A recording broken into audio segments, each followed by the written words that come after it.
galbe les contours essentiels d'une personnalité chrétienne. Une femme prête à porter au top le modèle d'un évangile sans phare. Je rigole parce que à l'âge de 17 ans, j'arrêtais pas de dire à ma mère je veux devenir religieuse, je veux devenir religieuse.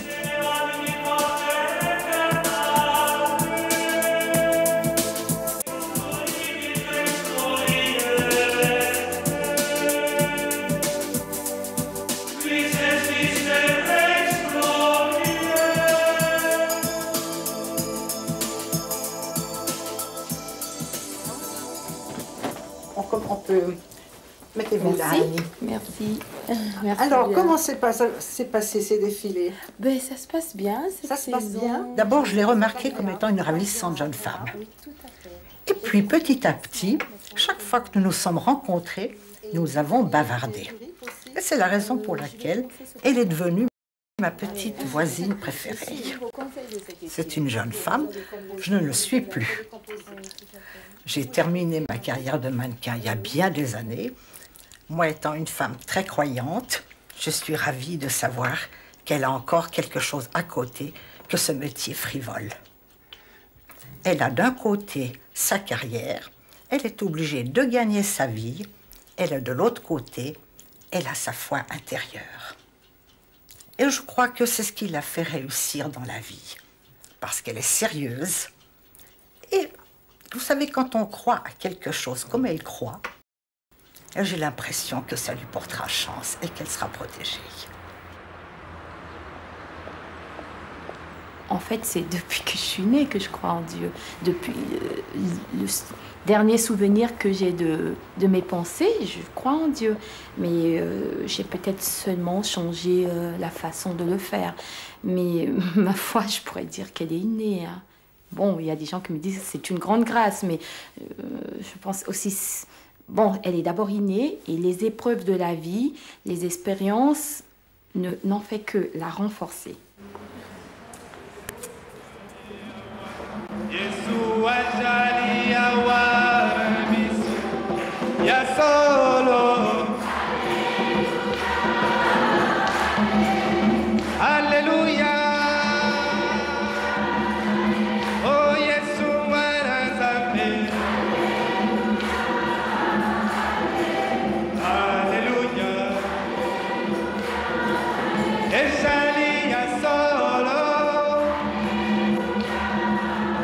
Chaque peuple a ses valeurs culturelles et nous avons aussi notre manière ou notre façon de célébrer, si bien que le contenu est le même, mais c'est l'emballage qui est un peu différent. Et la communauté, bien sûr, je suis à la base même de l'initiative de la fondation, donc je l'ai fondée. C'est par rapport d'abord aux Africains, dans certaines églises ici, qui n'arrivaient pas à exploiter ce qu'ils ont comme talent en eux. Et voilà pourquoi, lorsque je les ai rassemblés, j'ai trouvé que c'était dans le plan de Dieu d'avoir une communauté qui regroupe les gens du tiers-monde.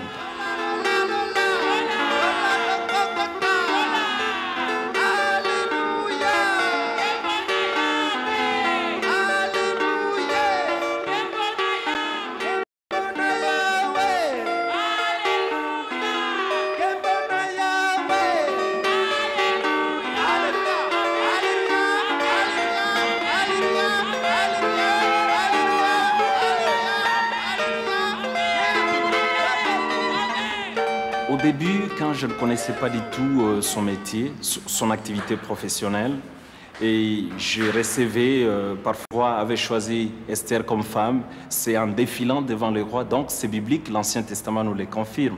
Alors j'ai trouvé naturel, mais seulement nous la mettons en garde, nous disons, celle ou celui qui est dans la foi doit prêcher par l'exemple et vivre comme modèle des autres. Directrice et fondatrice de Seven Models, Annie Michel Brunner.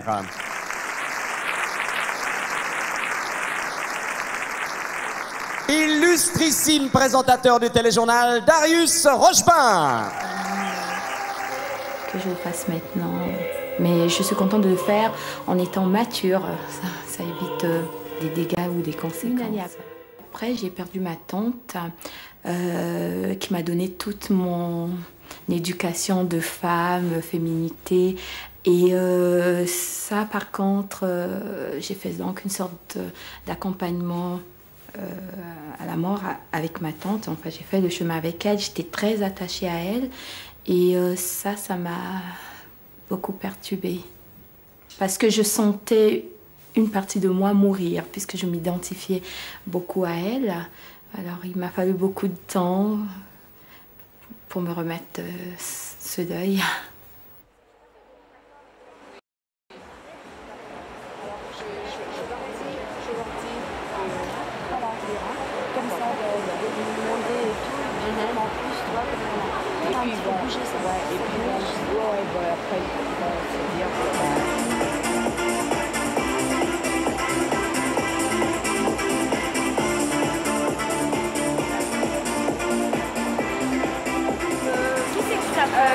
Rachel, Karine, tu es prête? Ou ça va commencer là, il faut que tu ailles vite t'habiller. Hein. Annie Michel a un côté tout particulier, elle a une aura particulière et un dynamisme qu'elle donne à tous les autres mannequins. Et dans une troupe, dès qu'il y a Annie Michel, il y a vraiment quelque chose de différent. Hésitez un peu. Voilà, donc je vais le refaire avec Isabelle. Tu fais avec moi? On s'est tout de suite bien entendu et le temps passant, donc j'ai découvert une personne aussi avec de grandes valeurs morales et une personne extrêmement agréable, cultivée et intelligente, avec qui il est agréable de discuter et en plus qui est un excellent mannequin puisqu'elle est devenue le mannequin vedette de notre organisation, quoi, de l'agence MC. Et son idée, c'était de pratiquer un métier considéré comme futile, considéré comme peut-être même dangereux, en étant croyante, en manifestant qu'elle était chrétienne et qu'on pouvait faire ce métier en restant fidèle à ses croyances, sans problème, et elle y est parfaitement arrivée. C'est l'exemple type de quelqu'un qui peut faire un métier. Le travail, je dois montrer aussi bien la robe de mariée qu'un maillot de bain. Mais bon, c'est vrai que ceux qui ne me connaissent pas vraiment, j'ai eu dire qu'ils disaient « Oh, il y a peut-être ambiguïté entre prier et défiler ». Mais bon, moi, je trouve qu'il n'y a pas d'ambiguïté. J'ai une relation claire avec mon métier, avec mon travail. J'ai une relation claire avec le Seigneur, avec Dieu. Et c'est lui seul qui peut juger.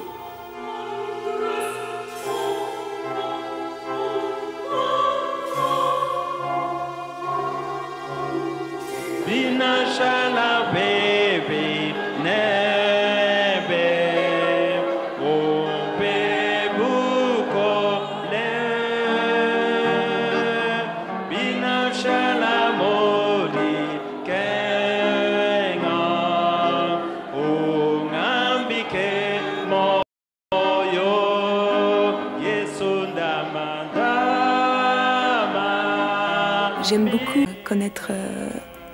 j'aime connaître les différentes églises, mais ça ne veut pas dire forcément que je vais quitter la mienne pour cela.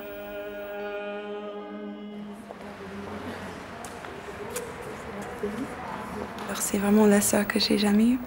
Voilà, ici. Elle me tient compagnie et puis elle me tient même la main avant les défilés pour que je me calme parce que je suis plutôt quelqu'un qui se laisse stresser plus facilement, mais elle me prend la main et ça me met toujours à l'aise. Accrochez-vous, messieurs, avec les deux sous-chics féminins présentés par la boutique Red Wing.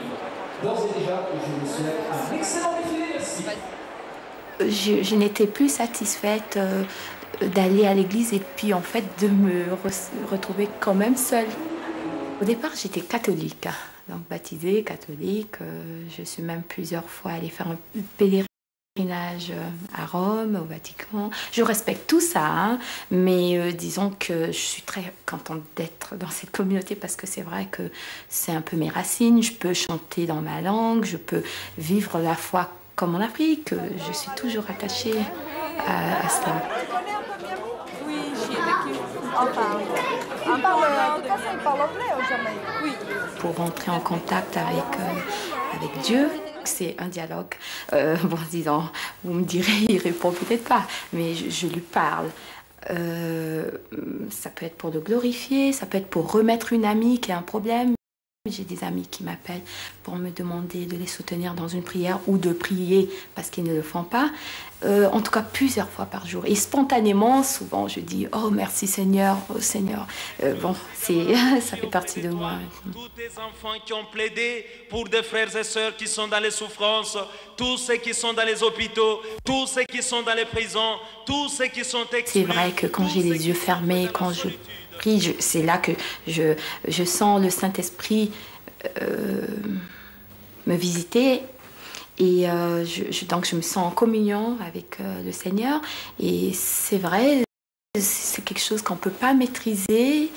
Et bon, quelquefois, ça peut surprendre l'environnement. Mais bon, c'est quelque chose de merveilleux. C'est un détachement de tout ce qui est terrestre. C'est beau.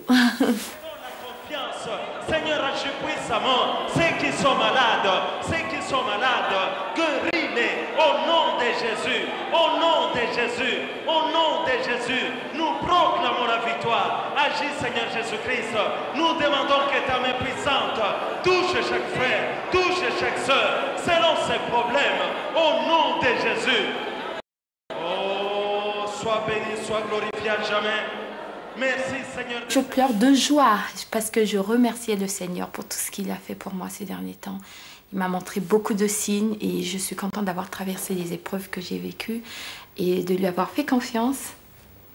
Et c'était le dimanche du culte, c'était je le remerciais de cet amour.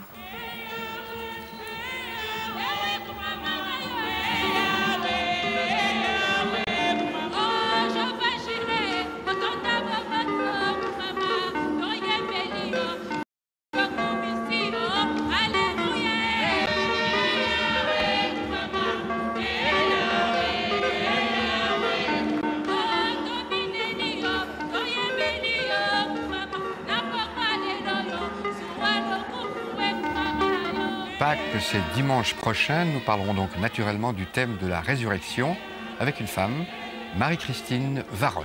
À dimanche.